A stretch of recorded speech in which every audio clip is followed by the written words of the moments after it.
Good evening, everybody, and welcome. Can I ask everybody, please, to turn their cell phones to silent mode? I think I'll do that myself, actually, on the off chance that somebody calls me. Don't do that.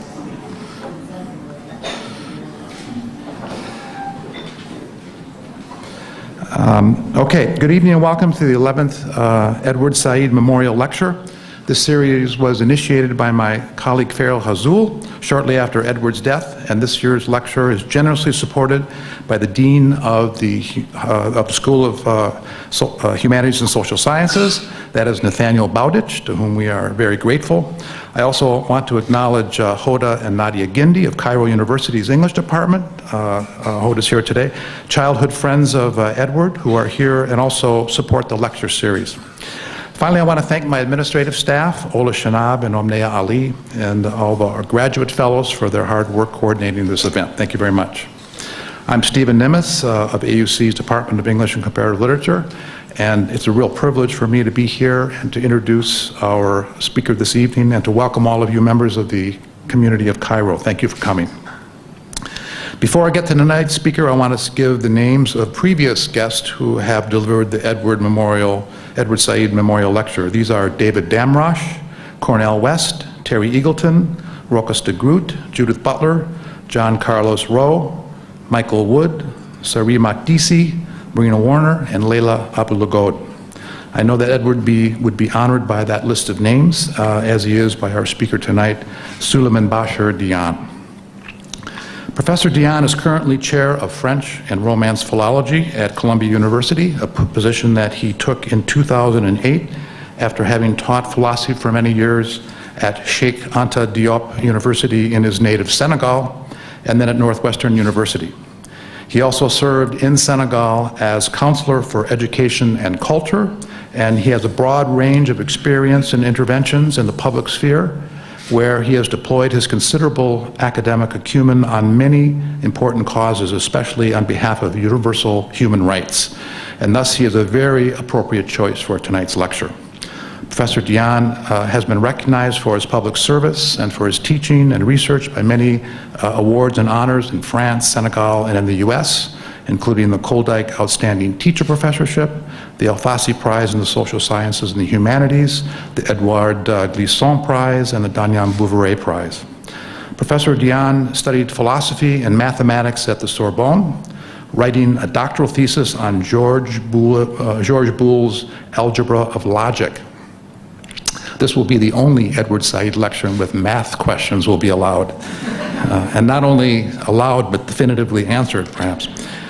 Since then, his work and interest have branched into many fields of study, including the history of philosophy, Islamic philosophy, African philosophy and literature, Sufism in the Islamic world, and 20th century French philosophy. Of his many award-winning books, those that have been translated into English include African Art as Philosophy, Senghor, Bergson, and the Idea of Negritude, Islam and Open Society, Fidelity and Movement in the Philosophy of Muhammad Iqbal, and finally, The Ink of the Scholars, Reflections on Philosophy in Africa in 2016. This last work is available online as a free download at the Qadrsiyah site, and we thank you for that. We really appreciate that here in Egypt. The subtitle of that work, Reflections on Philosophy in Africa, is also the title of his talk this evening. Please welcome Professor Suleiman Bachir Dian.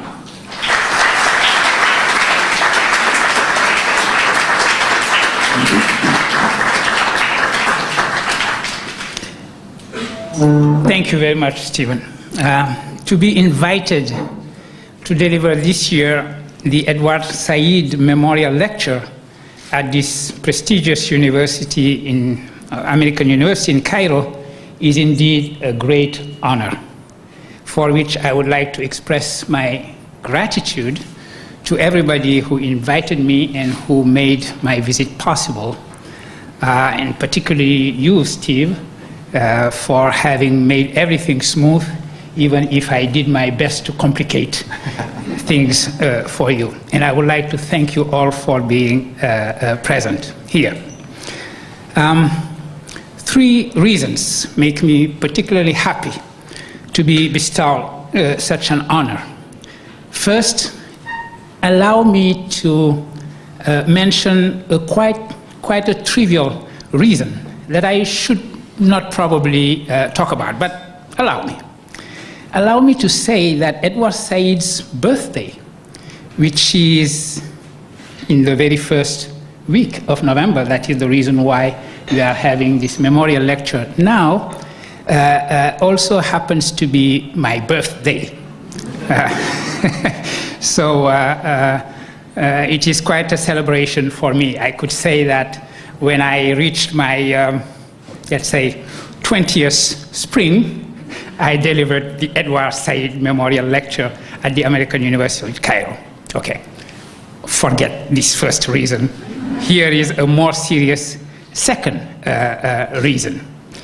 The obvious reason is that I come from Columbia University, as it was said, where Edward Said has been and still is, by his work, such a towering presence. You cannot be in the humanities or in the social sciences in Columbia University today and not feel that you are in the home of Edward Said.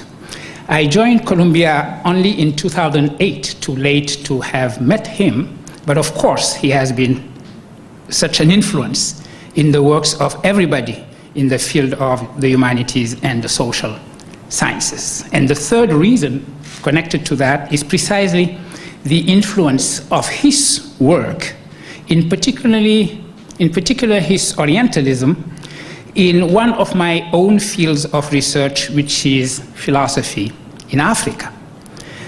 The best example of such an influence is Valentin Mudimbe's book, known as The Invention of Africa, Gnosis, Philosophy, and the Order of Knowledge, in which Valentin examines intellectual constructs on Africa in an approach which owes very, very much to Edward Said's Orientalism. So, as I examine here in this address the history of the phrase African philosophy, I can certainly invoke the influence of Said and Mudimbe's questioning of the ideology of otherness.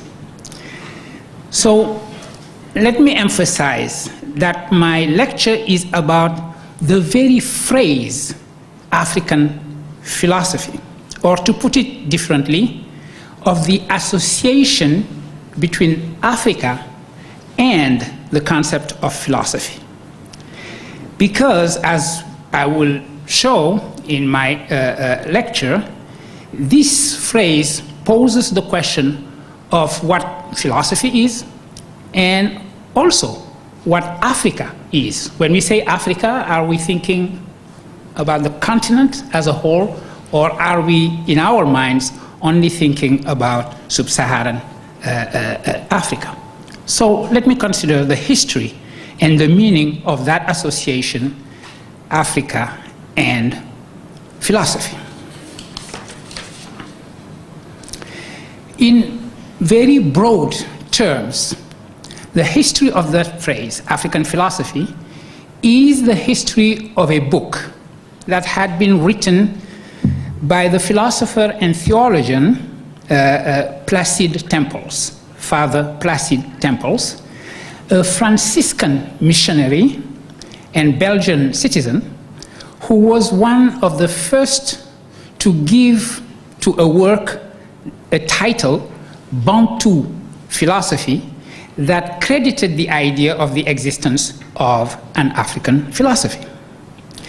What then is the history of that book, Bantu philosophy, which must be acknowledged as foundational for a whole intellectual current addressing African philosophy, even if its author, as I said, was not strictly speaking African. I say strictly speaking, since clearly philosophical activity on or in Africa is not exclusively the concern of those who are African by birth. Father Tempels arrived in what was then the Belgian Congo in the 1930s in order to do what missionaries do when they travel outside of Europe, that is to say, evangelize and convert. And to this end, he learned the local languages, all of them belonging to the family of Bantu languages. He instructed himself in the oral culture, and he took interest in particular in the proverbs, in the ways of saying, of doing and being of the populations he aimed to bring into the Christian religion. And he was also certainly interested above all in the region's religions, because obviously if you are there on a mission and with the goal of evangelizing, you pay attention to the religion of the populations. And during the war, the Second World War, he began to write a book out of his experience in Flemish or Dutch on his knowledge of the Bantu societies among which he was living then. He believed he had come to understand the philosophy at the heart of the different aspects of the lives of those he hoped to see become followers of the church. And this is what he was looking for, precisely their philosophy.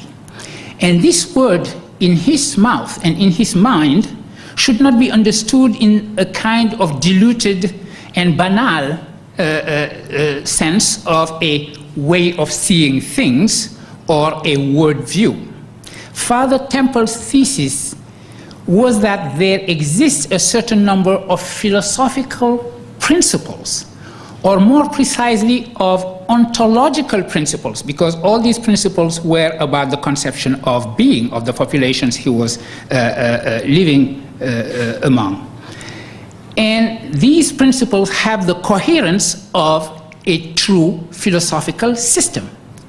And they form the basis of all other spheres of Bantu society. The law of the Bantus, their religions, obviously, their art, their customs, their political institutions, all of these different spheres of activities of the Bantu for Father Temples had to come out of a finite set of ontological principles. So these are the spheres of activity were the object that ethnology had taken as the subject of its studies.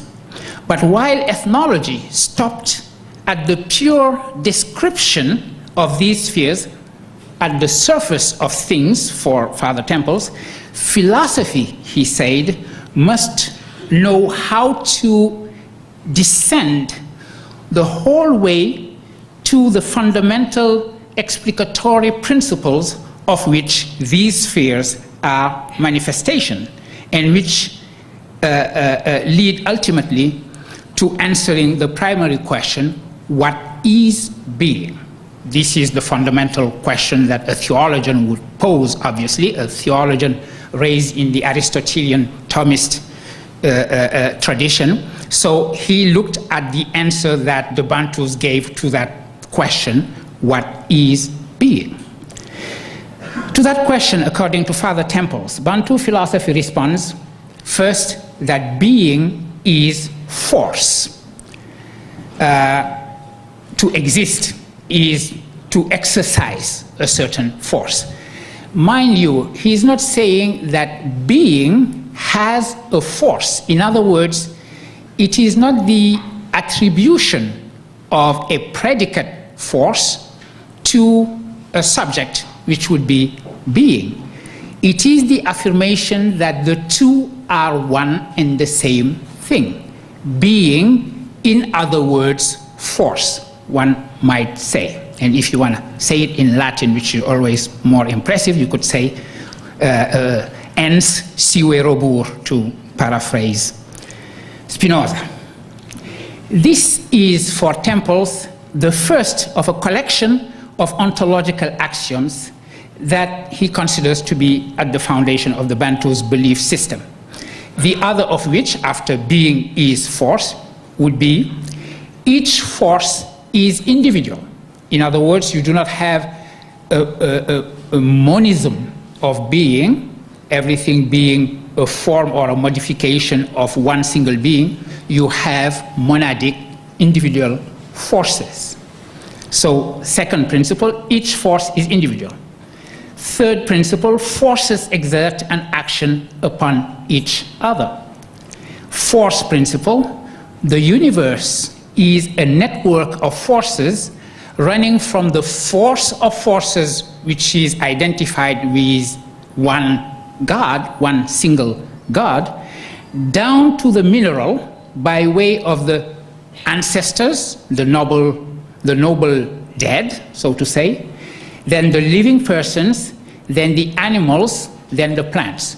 So from the force of forces to the ancestors, to the living people, to the animals, to the plants, and to the minerals, nothing is inert. There is not any single reality which is deprived of force, or rather, I correct myself, which is not a force, which does not exercise a certain force. And from that set of principles, you can then also infer a kind of ethical principle, which would be that the purpose of a force is to increase. What does a force do? A force is always in pursuit of its own increase. And then from that particular principle, you can derive something in the sphere of ethics by saying that you define as good what increases the force, and as bad what decreases the force, the power of acting.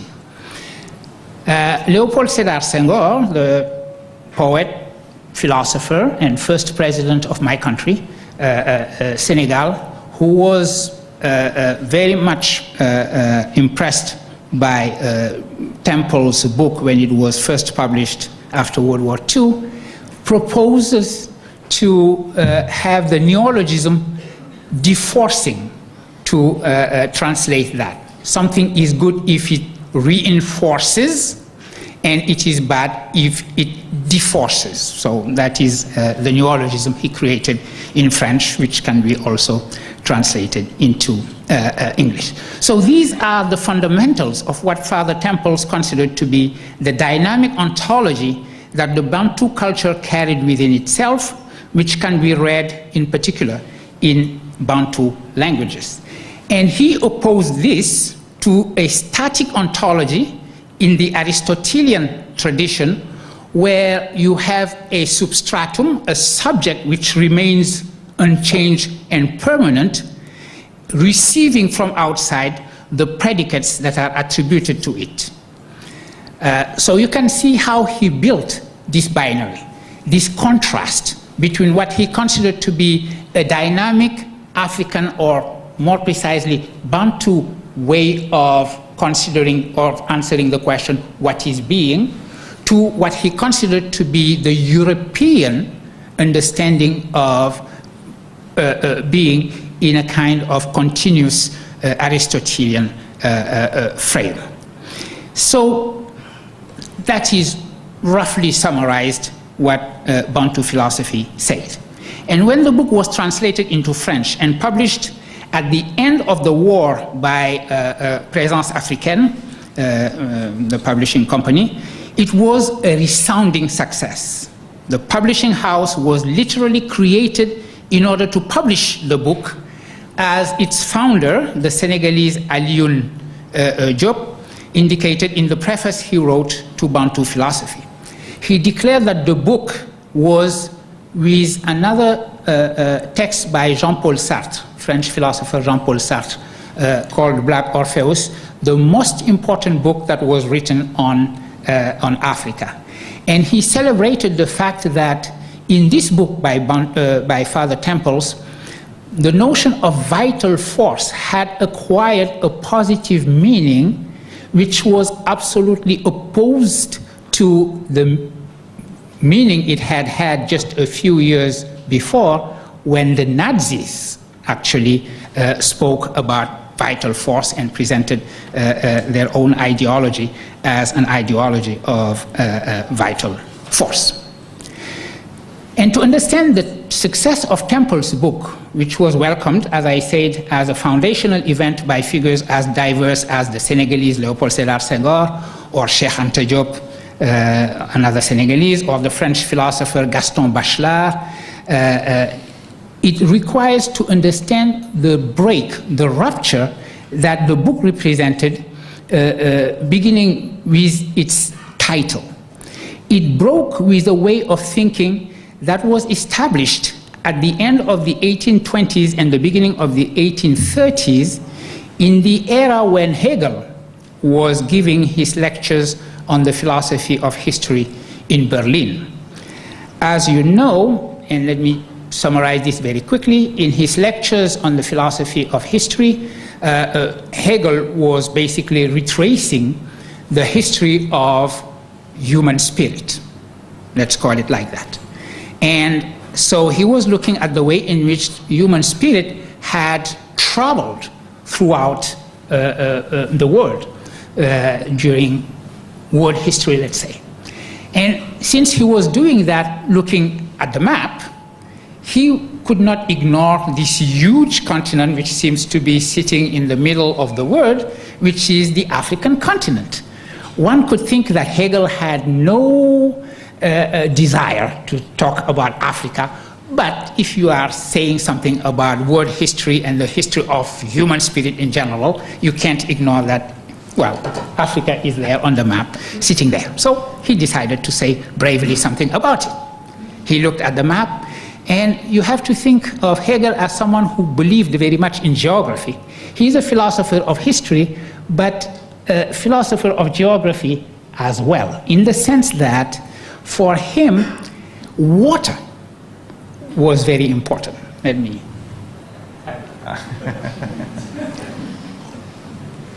For speakers also, it's very important.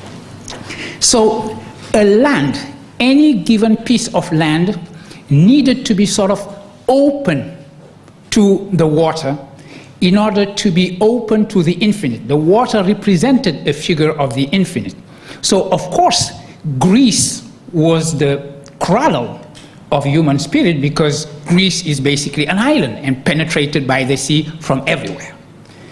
He looked at the map of Africa and thought, okay, here is the Nile, which I am very happy to see from my hotel. Thank you for putting me there.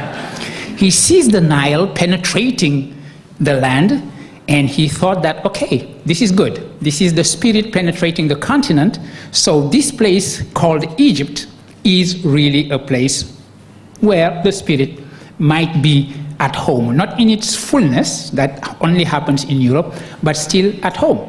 So he decided that Egypt and the Nile should be detached from the rest of Africa and associated with Asia.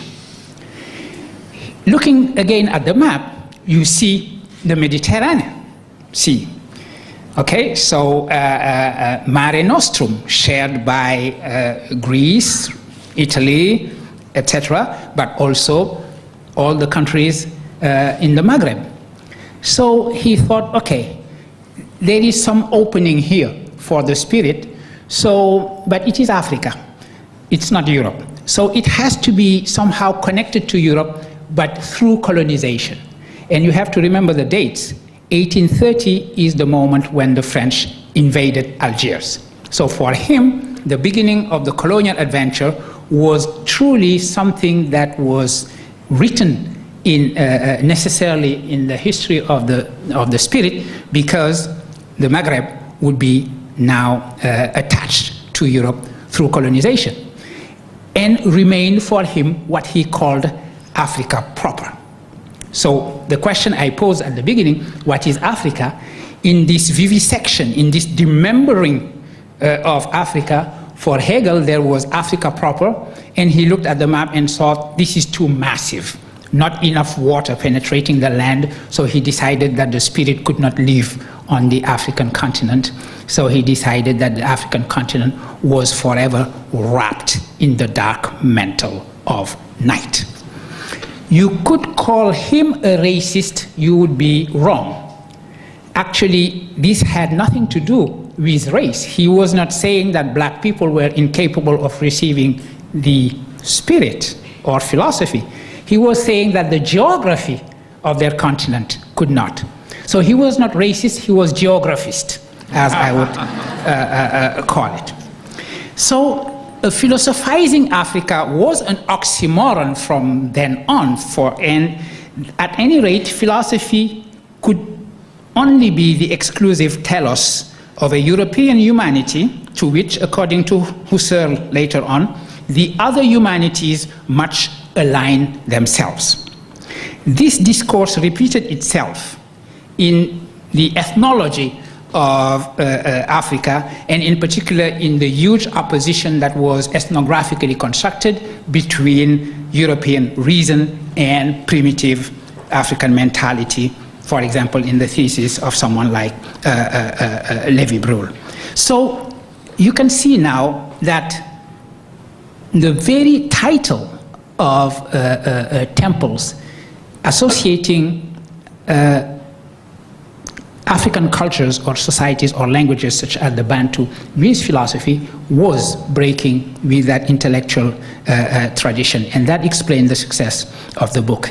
The book created a genre, and that genre in turn produced a certain number of an intellectual tradition of books that were written from then on, let's say from the 1950s to the 1970s, without problem, saying a book on Igbo philosophy, Akan philosophy, Wolof moral philosophy, and so on and so forth.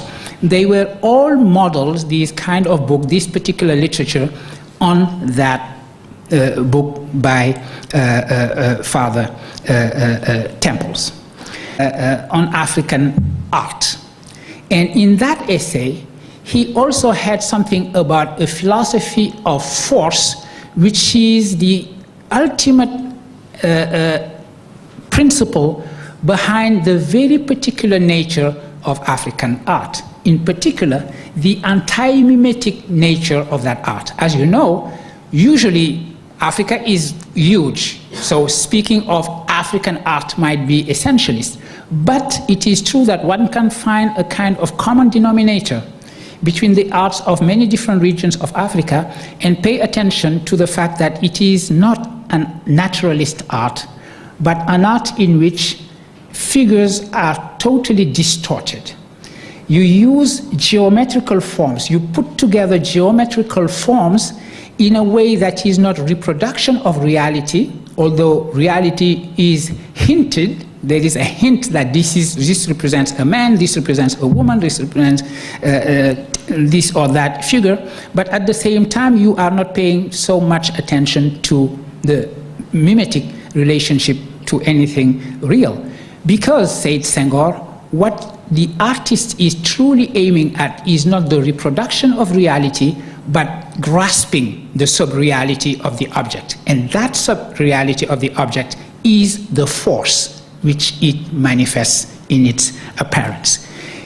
That force is individualized as a rhythm. What makes the difference between a force, one given force, and another force, the principle of individuation here is the rhythm of it. Every single force has its own particular rhythm, and that is what the art is able to capture.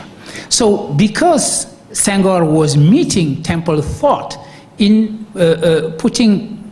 emphasizing the notion of vital force, this encounter explains why he was so happy to read the book of Temples.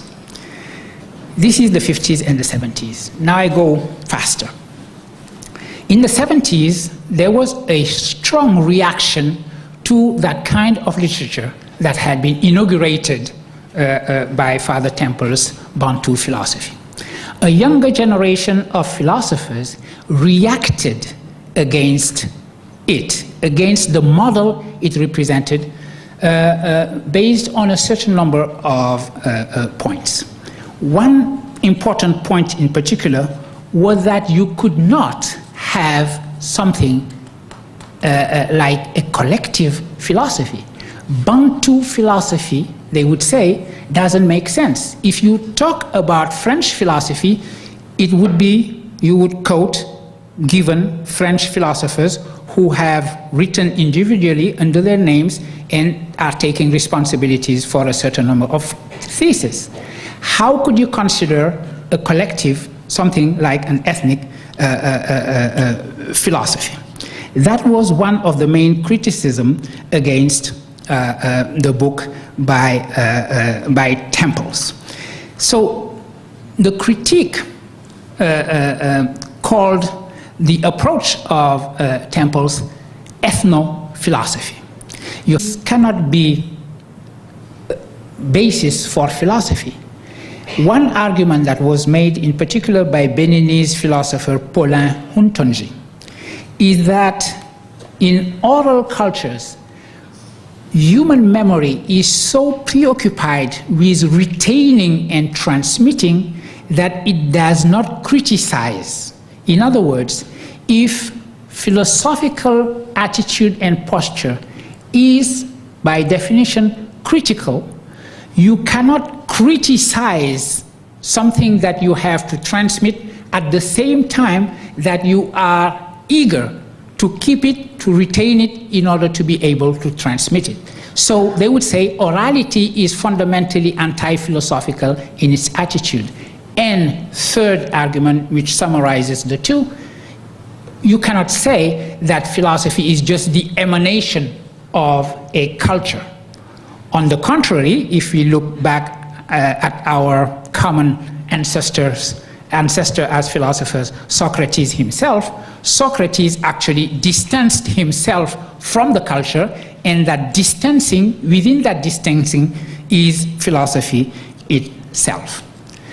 So that was the reaction to the expression African philosophy and the debate around the very use of that expression. What was missed in the controversies, and it was very heated controversy in the 70s and the early 80s, but what was missing is precisely the history, the intellectual history of great parts of Africa, particularly the Islamized regions of Africa. And if I look at my own region, West Africa, the region that was known as Sudan. Actually, Sudan is south of Egypt, but in the West Africa was also called Sudan for the same reason, because this was a shortening of Bilad Sudan, the land of the black people. So if you look at the Bilad Sudan, you understand one simple truth, which is that African cultures are not married with orality. It is an ethnographical, an ethnologist reflex to think of African cultures as oral culture. But the debate on orality as it took place had simply ignored or failed to take into account the history of written erudition, and I am using that tautological expression for reasons that are evident now, the written erudition in important regions of the continent. Erudition should be understood here as referring to written erudition. And one thinks of the cities that were witness to this written culture, in particular the legendary Timbuktu in Mali. It is after the attack on North Mali that a larger audience realized that you had this rich tradition of written erudition when people were afraid for the manuscripts that were precisely kept in Timbuktu. And this culture is linked to the Islamization of a large part of the continent since the beginnings of the development of the Muslim religion on the land at the end of the 7th century, of the 8th century. It was then, during what is called the Middle Ages, that Islamization translated in an important manner into the development of written erudition that carried to Timbuktu, Gao, Djenné, and Koki, restraining myself to West Africa, the effects of the translatio studii that had spread from Athens and the centers of Greek and Hellenistic philosophy towards intellectual places such as Nishapur, Baghdad, Cordoba, Alexandria in this very country, and Cairo afterwards. And this is why it is important not to see, as Hegel did, the Sahara as a wall separating a northern Africa from a Africa proper. Because if you proceed with that division, you cannot understand the intellectual history of Africa at all. It becomes totally obscure then. One has to think philosophically about the history of philosophy on the continent, first to acknowledge the fact that the Sahara has always been crossed by routes from north to south and from west to east that were traveled by men and women, free or enslaved, pilgrims or students in search of science, books, paper, and other merchandise. From West Africa, for example, the traffic was quite intense towards Egypt. People who would go to pilgrimage to Mecca would stop here in Egypt, meet scholars at Al-Azhar, talk with them, stay a month usually, then go on their way back, make a stop again, and so on, so forth. So you have me for a while. That's what we do when we come from West Africa. The consequence of that was the development of an important literature, philosophical literature as well, that in centers, the kind of centers that I mentioned, not only in Arabic, but also in what is called Ajami, which is local languages using Arabic script. And that leads me to an important point concerning African philosophy. Precisely this question of languages. The languages that are spoken on the African continent are at the heart of what is discussed today by philosophers around this expression, African philosophy. The question now is that of making an equivalence between African philosophy and philosophy in the African languages. This is a double question. There is, as has just been said, the imperative of making these languages today languages of philosophy, of science, of literary creation, etc., and not confine them in private interaction. But also, and perhaps first of all, there is the question of what could be called the grammatical philosophy that these languages manifest.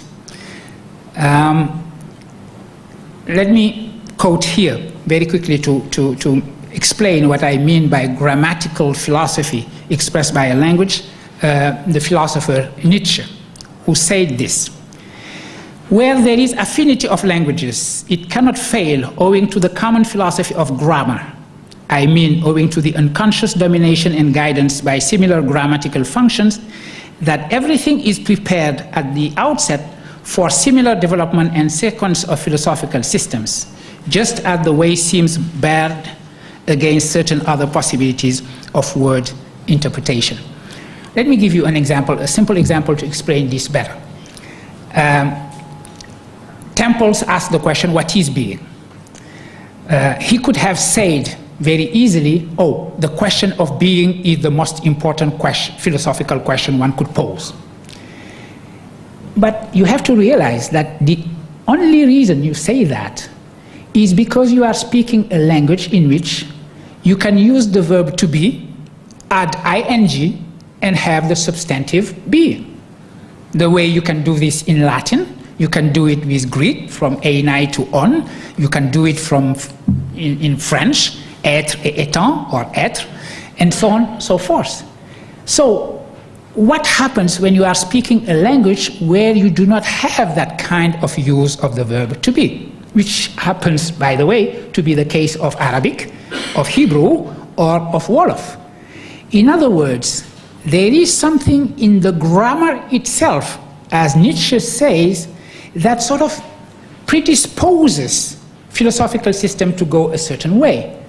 As Nietzsche said, certain Indo-European languages have developed a philosophy of the subject in a way in which it was not the case in Ural-Altaic languages, and so on and so forth. That is one example that he gives. I am not continuing along those lines. We can discuss it later. But what I'm trying to say is that when you turn towards the use of African languages to translate philosophy or to write philosophy, and this is something that is being more and more done, then you realize that before they are concepts, the concepts we use in philosophy are words in a given language. And maybe sometimes what we consider to be a kind of universal problem is very much connected with the language in which we speak. What does that mean? That you could have two different consequences drawn from that. On the one hand, you could say you could have what I call a totally separatist attitude, saying, well, each language or each family of language has its own philosophy connected to its philosophical grammar, as we might call it. Or, that is the separatist way of doing things. Or another attitude would be to say, it is always important to speak radically different languages and to make the effort of translating our philosophical questions into totally different languages to see what happens to those philosophical problems, which is a way of doing our job as philosophers. We praise ourselves, philosophers, on the fact that we never leave anything unexamined, maybe except that we are speaking a language when we are speaking philosophically. And that would be a way, an extra way of examining the questions that we pose. This separatist attitude has its followers among African philosophers, one of them, the most famous, being Alexis Kagame. Alexis Kagame is a Rwandan philosopher who analyzed in 1956 Bantu languages the way, well, as a linguist, not the way that Father Temples did. And what he came up with was the radical contrast between what he called European philosophy or Western philosophy and Bantu philosophy, in a way that is parallel to what Temples did, but was not exactly the same, because, again, his conclusions came from a linguistic analysis of Bantu languages. What he looked at was Aristotle's categories. As you know, Aristotle has a list of 9 or 10 categories, depending on which book by Aristotle you look at, which are, simply explained, the different ways of speaking about being. If I say, this is water, that would be the substance water. Water, the quantity I have here is enough. The quality of the water is that it's very fresh. I could talk about the water being on my right and so on. In other words, the different ways of speaking about being is about what it is, the substance, then the quantity, the quality, the relation, the modality, the action, the passion, etc., and you have the picture. Now, all of these categories depend on the grammar of Greek. These are the different ways of using the verb to be in Greek. That is what Kagame was saying. And he says, well, maybe in our languages, from our languages, doing the kind of analysis that Aristotle actually did in his analytics would lead to different categories. That is what I call the separatist attitude. On the other hand, the translator's attitude was represented by Ghanaian philosopher Kwasi Wiredu, who tried precisely to translate famous philosophical problems into his own Akan language to see what happens to those problems and questions. Now, in philosophy, there is a wonderful text often quoted by analytic philosophers, which is a text by philosopher Alfred Tarski, defining truth. for a given statement to be true is for what it says, what it declares, to be the case.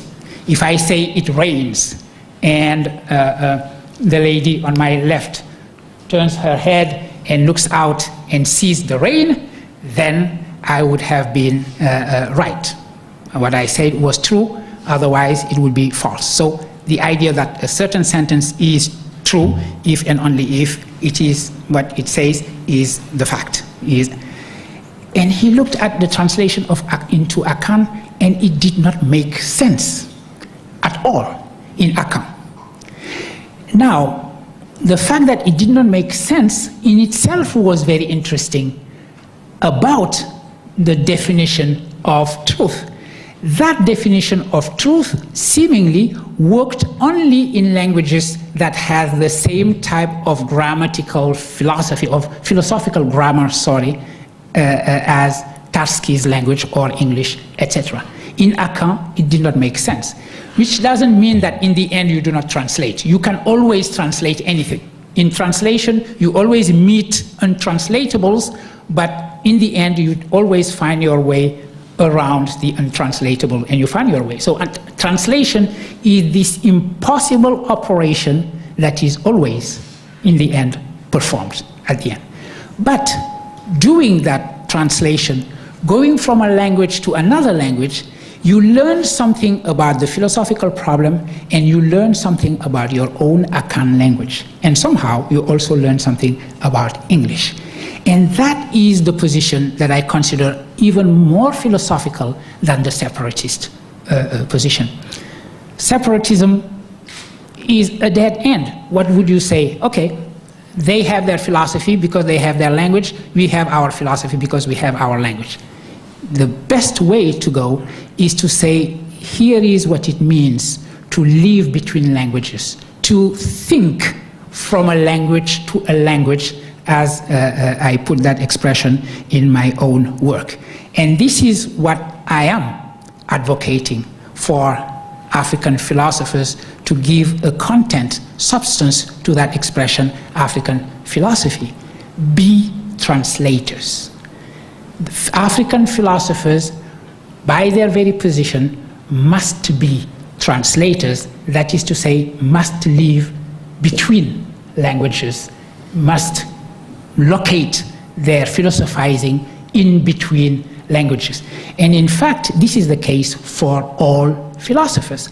Bilingualism should be a requirement of philosophy, and I will conclude on that point. You know that Plato, in his Academia, had this motto: you can't enter if you're not a geometer. You have to do mathematics. You were talking about me doing that. I was just being a Platonist. You have to do mathematics in order to understand philosophy.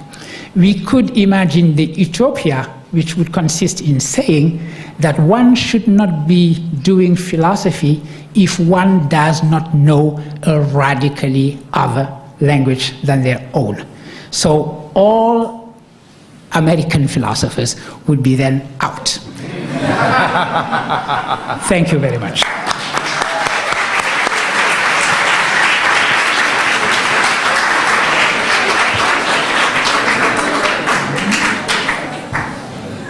Thank you very much for that stimulating and I feel personally pointed to in that particular lecture. Professor Dion would be pleased to take some questions from the audience, and there are several people walking around with microphones who can help you with that. Our first question over there. Should I go? Please. Yeah. Thank you. That was an amazing lecture, and I'm really grateful that you came all the way to share with us your thoughts.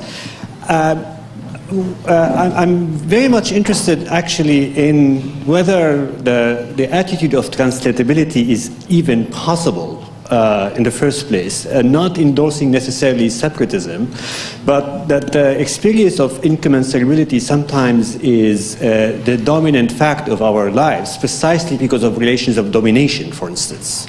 Fanon when he speaks about the relationship between the colonizer and the colonized, he presents a world which is very Manichaean, where actually the consciousness of the colonized doesn't exist until he goes through the cleansing act of violence of decolonization. So as long as these facts of domination and power exist, then the idea of translatability is actually not even possible.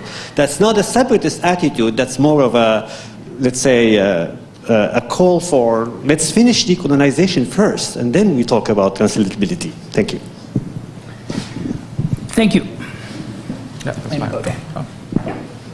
Well, thank you very much. This is a very important question because you put your finger on something which is what I would call the paradox of translation. I am someone who believes in translation, and my current work is about translation. And my point is to consider that translation is a way of creating reciprocity. If you put languages in touch with each other, putting them in touch, to use an expression from the philosopher of translation, Antoine Berman, is a way of creating equality and reciprocity.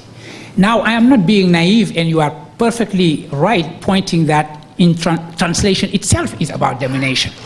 Actually, if you look at which language is to be translated into which language, then you can see fully the structure of domination. And in particular, the space of domination par excellence, which is the colonial space, where you have imperial language and dominated language. And you are right, Kagame's gesture was a decolonizing gesture. The gesture of someone who says, well, here you are, speaking your own imperial language, giving the impression that your language is naturally the incarnation of the universal. It is the logos itself, incarnated. And that somehow nothing exists if it is not translated into your own imperial language.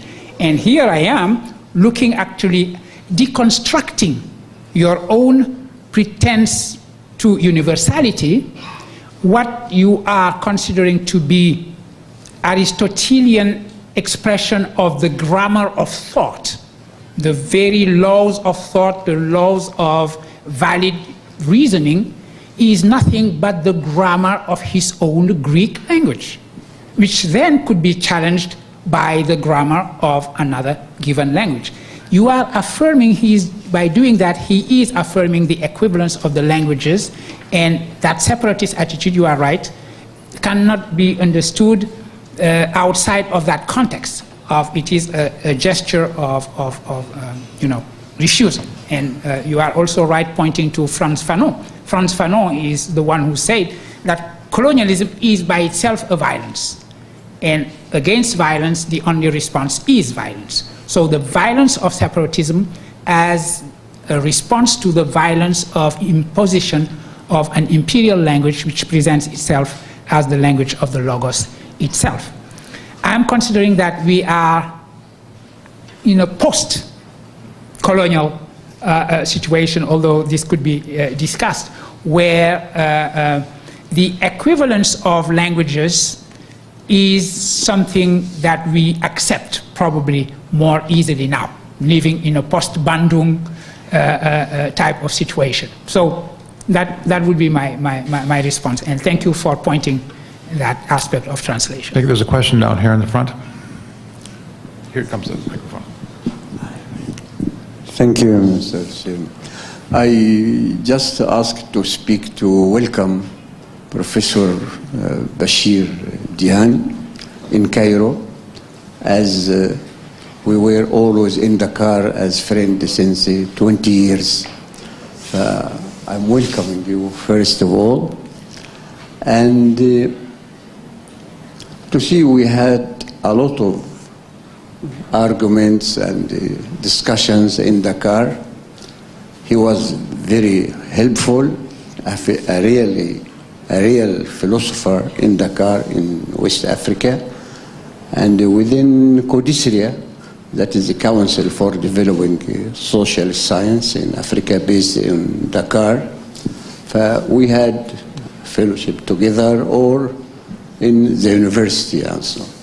Then I know him as a real philosopher in Senegal and on the whole Africa, what we call Francophone Africa, but he is now in the Anglophone, not American Anglophone anyhow. Living between languages. Different language. That is the first, then that is the point that we had in Cairo on 1966, I think. Senghor, president and philosopher Senghor in Cairo University. We attended, and his lecture is very important one, and printed in English, French, and Arabic, I think. Then he put us in, you are this evening putting us with the other, the dialogue with the other, in between African philosophy and the other philosopher and so. But he put us with this negritude, Arabism, and so. Where in your lecture, of course there are a lot of points, that your lecture is very rich with from languages, oral culture, and ethnology, and anthropology, and so on. So I can't go ahead more, yeah. I'm just asking you to speak about the negritude of Senghor. Was recognizing the other also by this way, or different thing with Bantuism, for example. He even couldn't connect the negritude with Bantuism. That is very strange.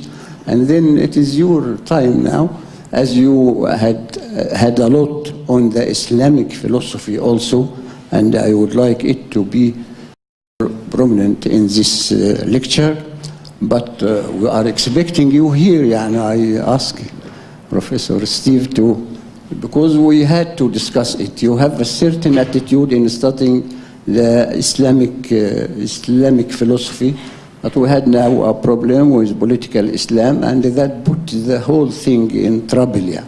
But by the way, Bashir or Diani, Bashir has put this, you have to read it. We also translated one of his book into Arabic, but he has in French, of course, yeah.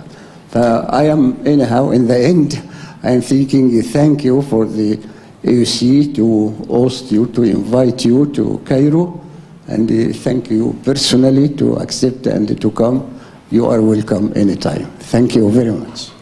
Thank you so much, Helmi, for that. I know that what you said out of friendship. Of course, we have known each other for. Now, nobody will believe me if I say that I had my 20th anniversary here. You are right. I mean, the comparison with Senghor. Senghor was, of course, the philosopher of negritude, what it means to be black, and he sort of had a philosophy of recomposing, of remembering the African continent out of the Hegelian vivisection of it by considering that Africa was the addition of negritude plus what he called Arabity, etc. What I'm saying, contrary to that, you do not need to have separate entities and try to recompose them.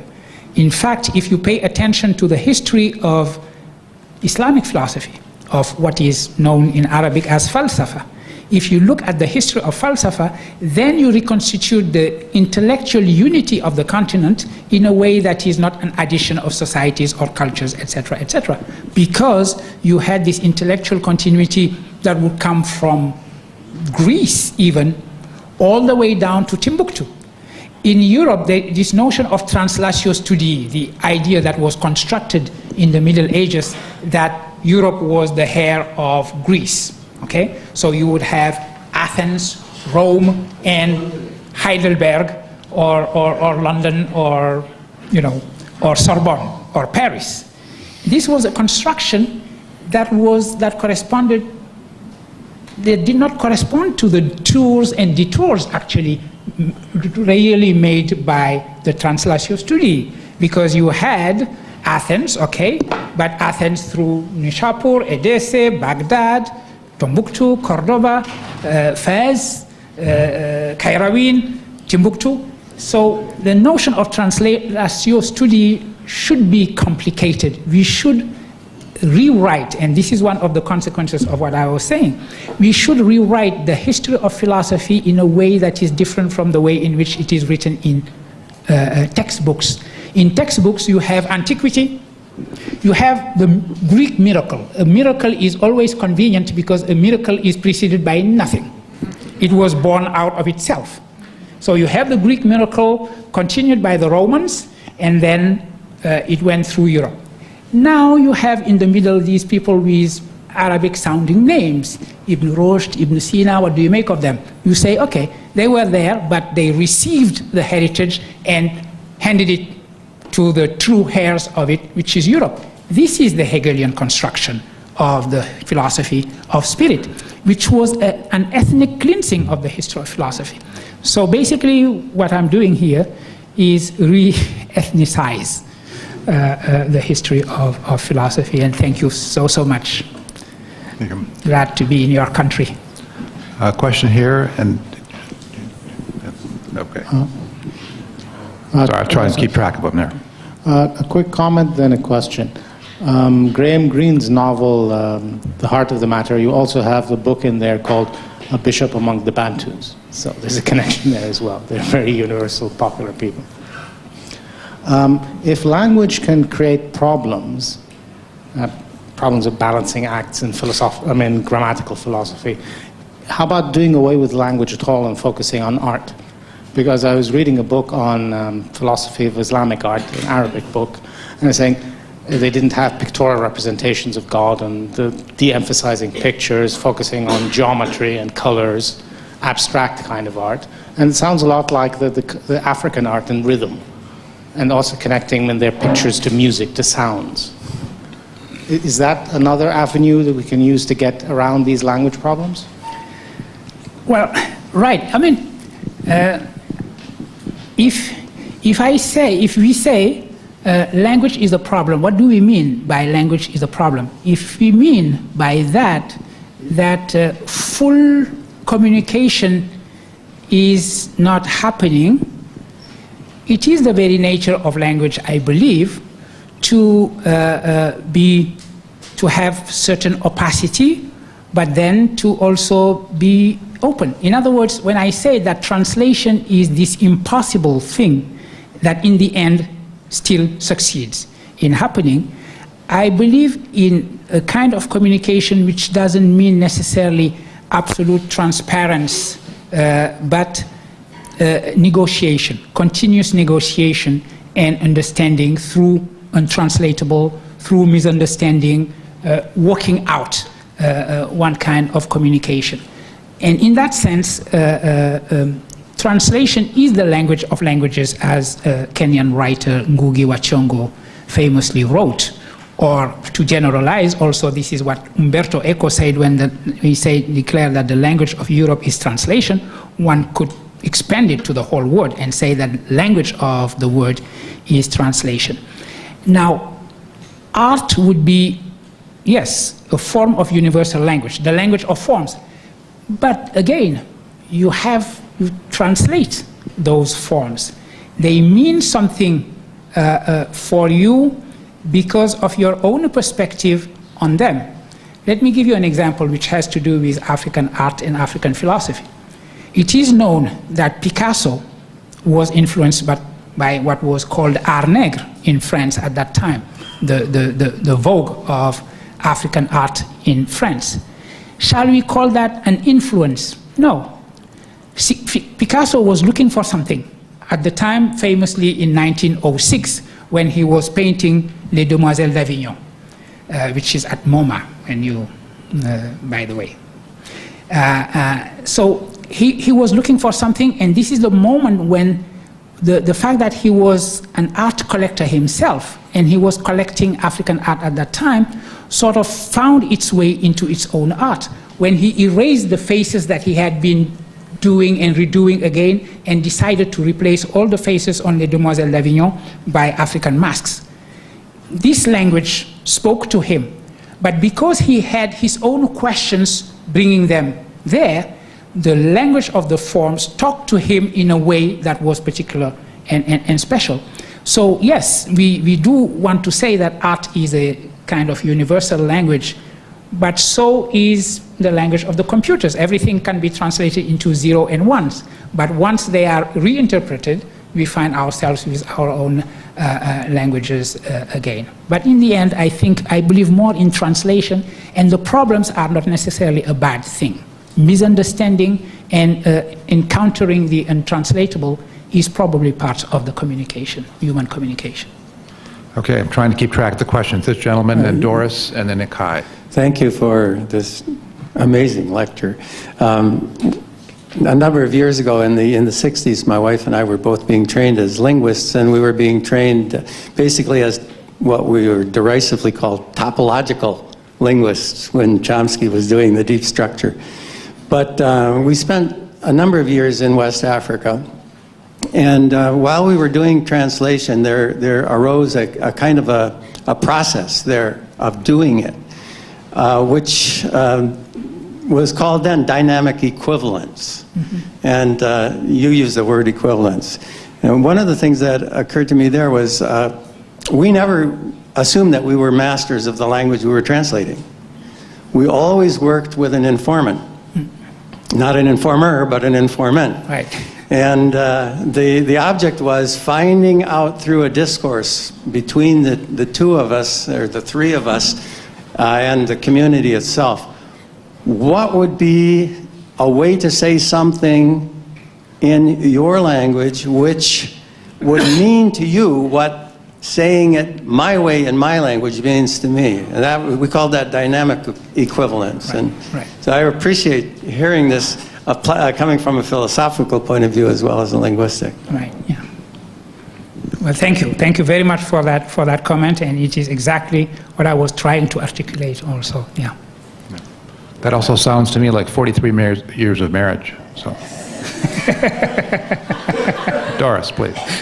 No, I was going to ask a rather silly question about math, but he said... Can you speak into the microphone a little more? What would it mean to you? How would you know what it means to you if you have to say it in your own language? I mean, it's that in itself is another thing to translate the words that you're using to say what you meant by the other words. And right. The question I was going to ask was, would it be simpler in mathematics, for instance, in whatever language, 2 + 2, 1, 2, 1, 2, would have to have some kind of a similar understanding, wouldn't it? Yeah. Yes. Well, indeed, and this is, you're absolutely right. Mathematics, by definition, is a universal language. If I go to the blackboard and I start writing, let's say, a second-degree equation, and I start solving it, looking at the roots, if I say nothing, everybody who has basic understanding of algebra would follow what I'm doing. Suppose I comment in Wolof what I'm doing, I would be the only one understanding myself. But what I would be doing then is just use a meta language on top of the mathematical language, which is no problem at all. Mathematics is probably the easiest language to translate into any other language because it is always translated. What needs translation is basically the meta language itself. But then you do not communicate in mathematics. The difference with our natural human, all too human languages is precisely that because we say something in those languages, because we write fictions in those languages, we create in those languages carry with them the possibility of untranslatability, the possibility of misunderstanding, because they are very different. Even two languages as so close to each other as French and English. I'm always fascinated, having learned English from my own French language among my different languages. I am always fascinated by the way in which the weight of meaning in English is put on all the propositions like up, down, etc., while the weight of meaning in French is on the verb. Everybody who learns English from French has that kind of difficulty, figuring out up, down, back, force, etc., because no verbs means nothing if it is not accompanied by those elements of the language. So there lies the possibility of misunderstanding, but also there lies the very price and value of translation. Mathematics is translated and it is useless. It is like having a series of 0 and 1, solving that equation. Yes, we understand each other. And that would be the difference between what Leibniz and other logicians have called philosophical grammar. Leibniz and logicians like George Boole, I was talking about George Boole earlier, to speak of mathematics, they were all looking for the universal language that would overcome all possibility of misunderstanding.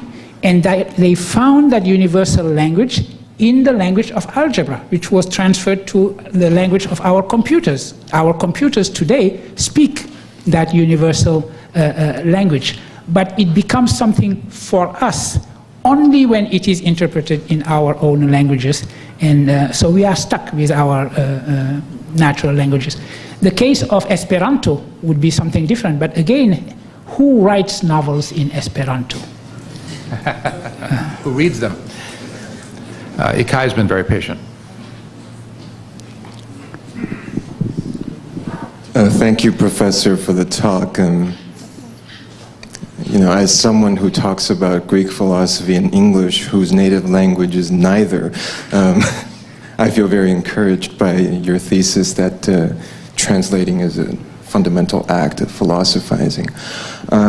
So, you know, like, I'm not very sympathetic with the separatists, but I do kind of want to, you know, like, kind of engage with this understanding exactly what's the argument backing them up. Because it seems like if I choose the side of translation, I'm fine with accepting that there are certain things that are hard to translate, or there are certain limits of translation, and what we should try to do is to continually attempt to overcome it. So it seems like if I'm an anti-separatist, I accept that in principle languages are translatable, while acknowledging that there are certain limits to translation. Would you say that if I want to be a separatist, then I'm committed to saying that what's untranslatable is the more important part? For example, if I'm a separatist, am I committed to the position that, oh, when you translate Bantu philosophy into French, something's lost. And when you talk about it in English, of his French version, something is lost. Is a separatist committed to that position? Or do you think actually a separatist has other reasons besides untranslatability to insist on his position? I would consider that the separatist has exactly that position. Let me give you an example that is given by Kagame himself, the quintessential separatist. He says, well, when I read Descartes' Cogito, it is untranslatable in my language. In other words, when Descartes says, I think, therefore I am, what Kagame says is that you cannot have that absolute construction of the verb to be in the languages that I am dealing with, because you have to say, I am what? I think, therefore I am tall, short. You have to say, I am what? You do not use it in an absolute sense. And he says, he stops at that, saying it is untranslatable. What I'm saying is that he's wrong. I don't know his particular language, but I am sure you can find a way around it.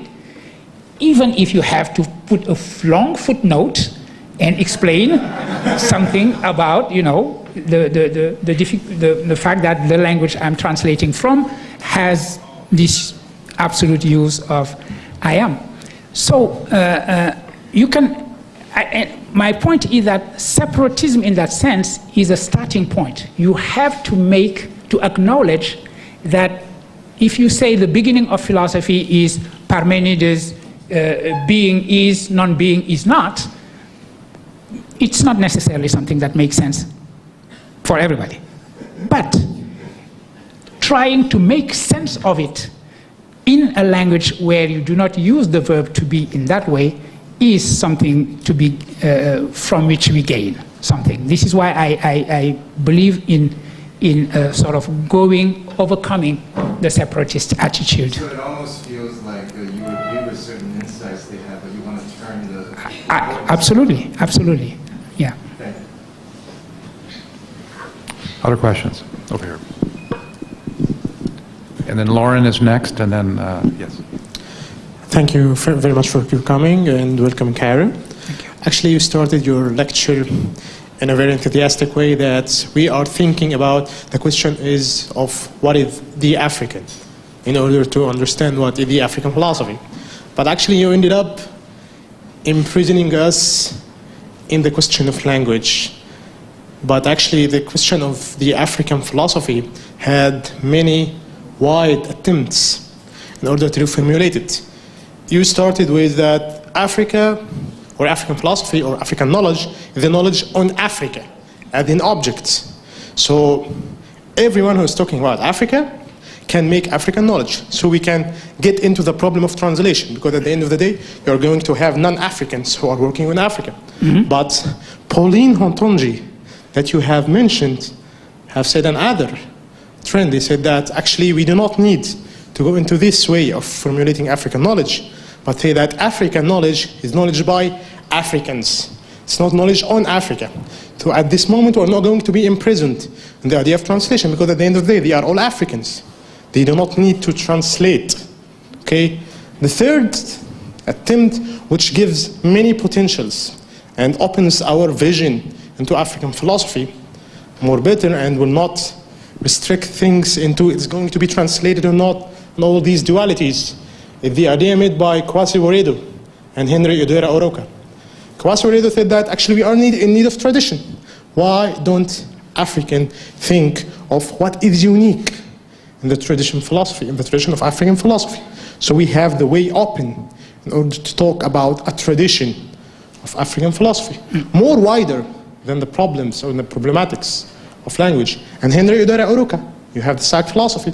This is a rich work that we going to study the wise people in our tribes, the wise people in our nations. All these attempts tries to open the vision how to study African philosophy.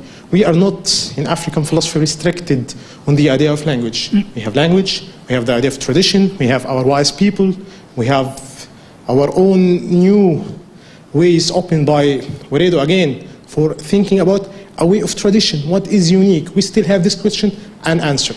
Thank you very much. Thank you.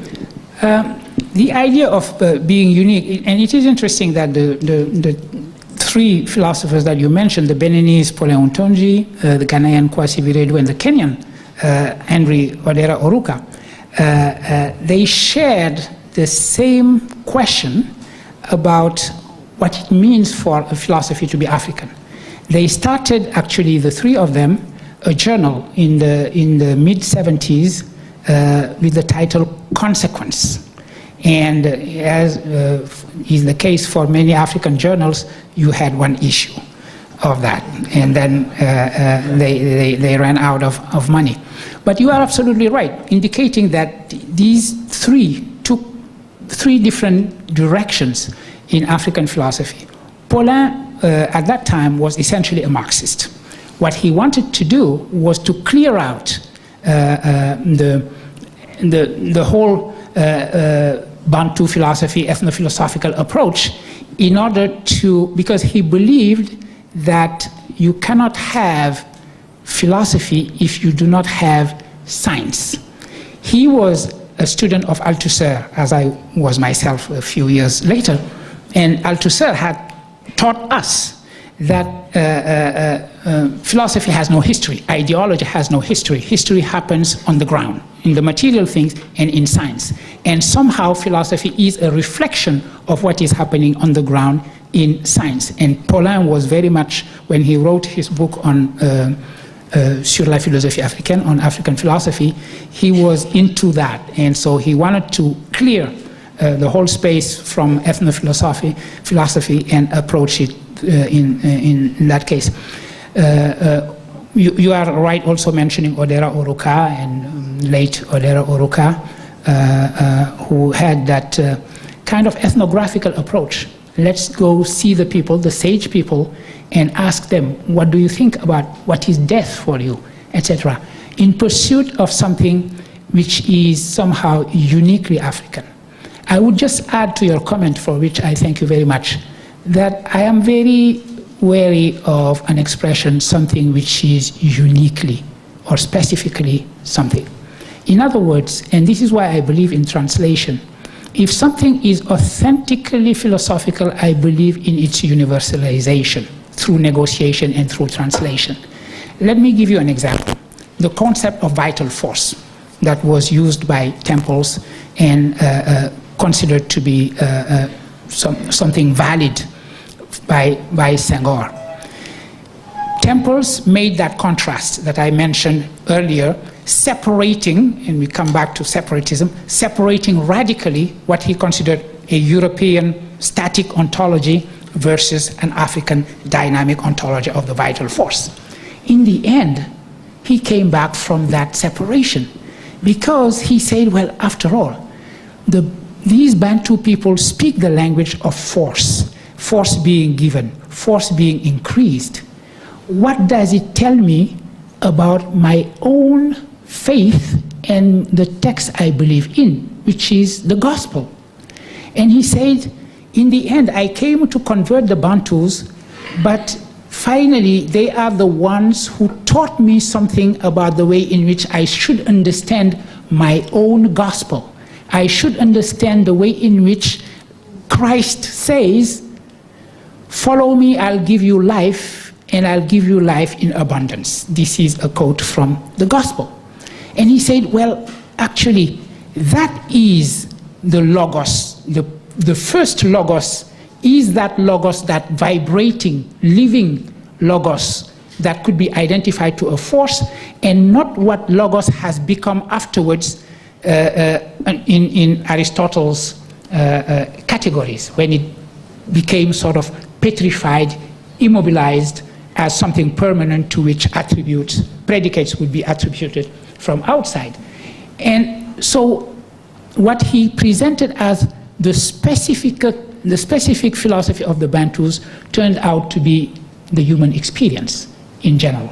In other words, I do believe that any particularity, when you dig it and when you comprehend it, becomes something that speaks to human experience and human condition. That's what I would add. But I thank you very much for those references. Lauren? Hi. One of the colors that I heard in your lecture today as it related to philosophy, our constant grapple with philosophy and how we defined it, was spirituality and this power of the word. And it took me back to my undergraduate years at Spelman College, where I studied about African women writers and philosophers.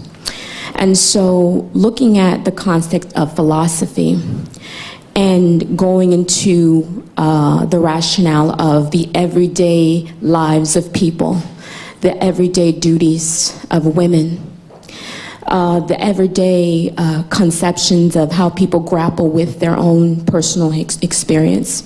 And in various West African traditions, the feminine force, various feminine deities, and how communities interpret them in their own existence.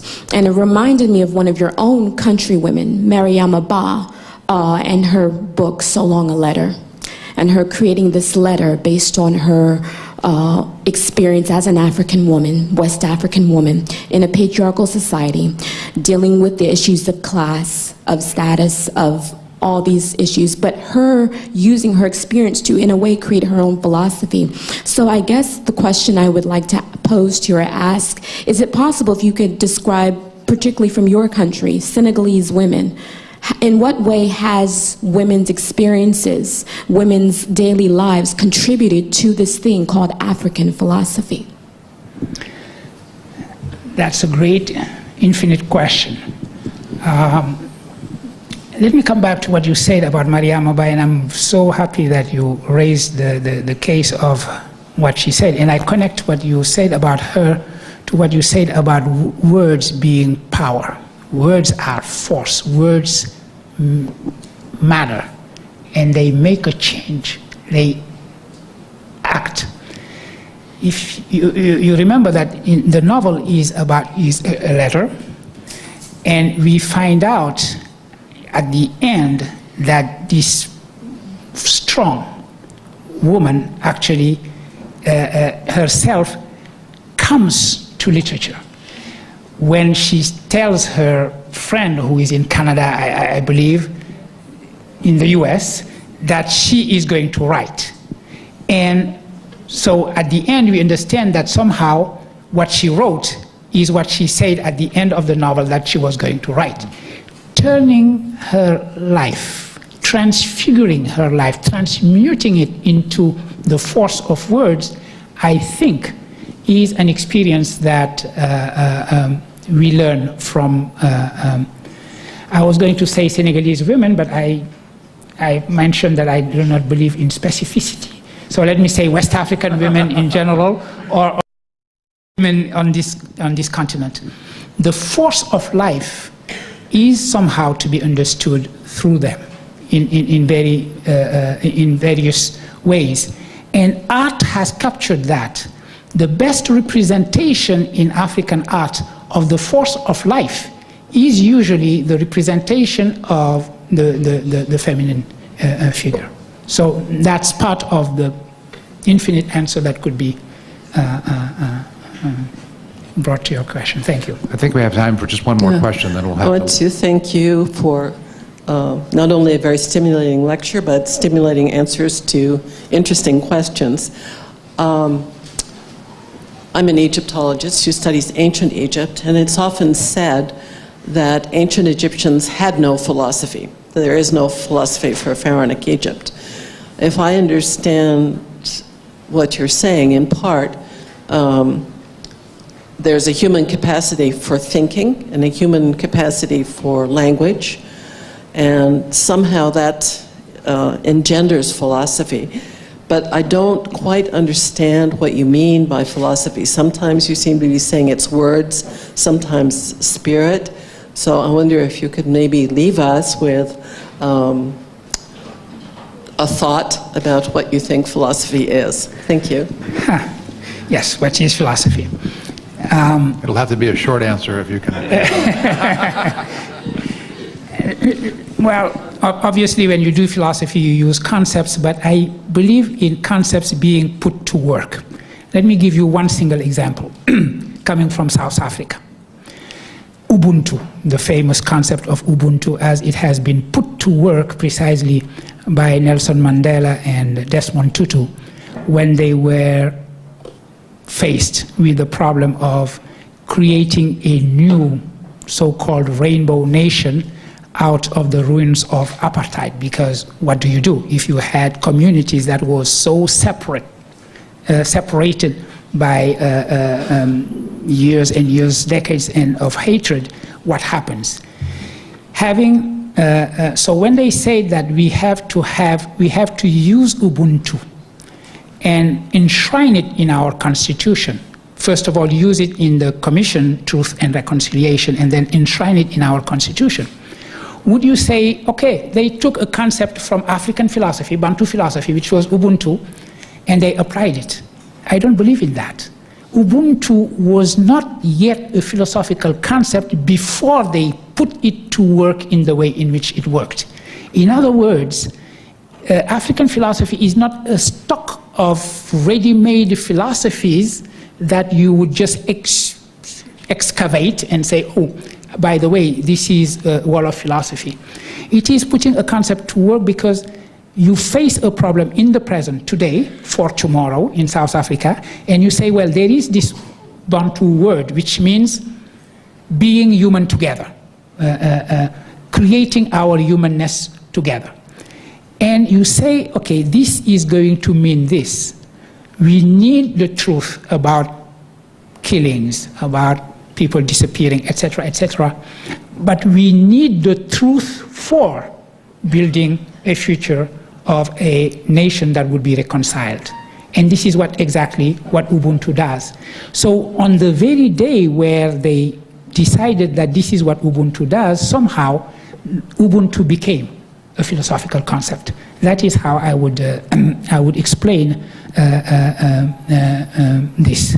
So yes, it is a word of the language, and it becomes a philosophical concept when you put it to work like that. And now it has become a universal concept of transitional justice. Legal scholars and philosophers who work on transitional justice know the concept, use it, and it is now common use. So let me just give that response to another infinite question of what is philosophy. A wonderful concluding remark. There's a reception outside where we can continue talking about these very interesting ideas, but please join me in thanking Professor Dian for this wonderful evening. Thank you.